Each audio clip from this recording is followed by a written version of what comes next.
Welcome, incoming IT students. I am excited to introduce you to cloud computing, a technique that basically changed how businesses function and how IT professionals deliver services.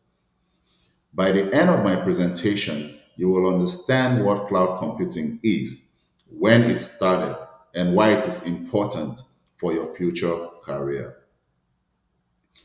Cloud computing is about delivering computing services such as servers, storage, databases, software, networking, and analytics over the internet.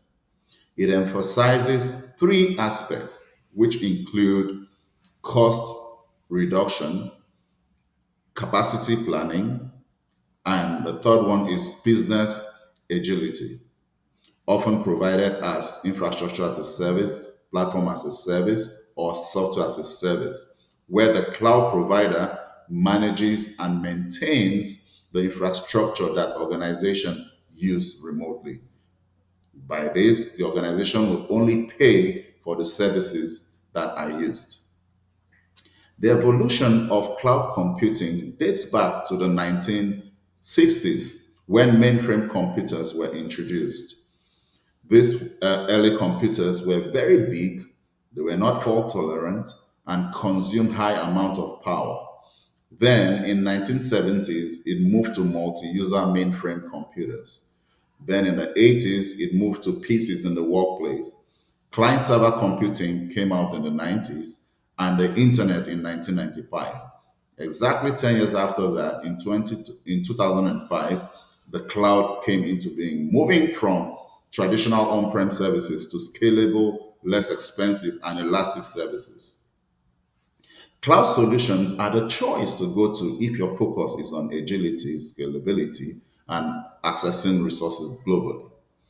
In this form, your IT will be able to focus on strategic tasks, not worrying about updates, patches, or hardware failures, as this is handled by the cloud provider.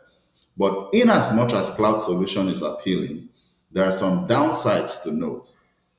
Industries with strict data governance, like healthcare sector, may be concerned about storing their data offsite due to regulations like GDPR. The industry that rely on consistent uptime services like retail POS systems or hospital check-in systems may face operational downtime if internet connectivity is slow and in some cases if it is down. In such situations, on-prem infrastructure is a choice for your organization. By this, they would have full control of their data and latency. On-prem allows customization of workflows to meet regulatory requirements. It also allows seamless integration with legacy systems and optimized performance for specific industry software applications. However, it can be capital intensive for both hardware and human capital, unlike cloud. Unlike the cloud, your IT team in this case will be responsible for the maintenance like patching and system monitoring, which requires sustained investment. Now, talking about how you host cloud services, cloud hosting applications and services in the cloud can be done either by using a private or a public cloud, and in some cases, hybrid cloud. If private cloud, in private cloud hosting, an organization that already has its data center and highly skilled IT professionals, they provide the intranet where all their data and services are protected by firewall. But in public cloud, the organization engages a third-party vendor to allow them host application and services on their remote servers. And this is often accessed through the internet. In managing of either of the cloud models, you have to consider the provision of resources, security, agility, monitoring for performance, and stability of services. When deploying cloud software, compatibility, elasticity, security, and compliance with regulations are very, very important.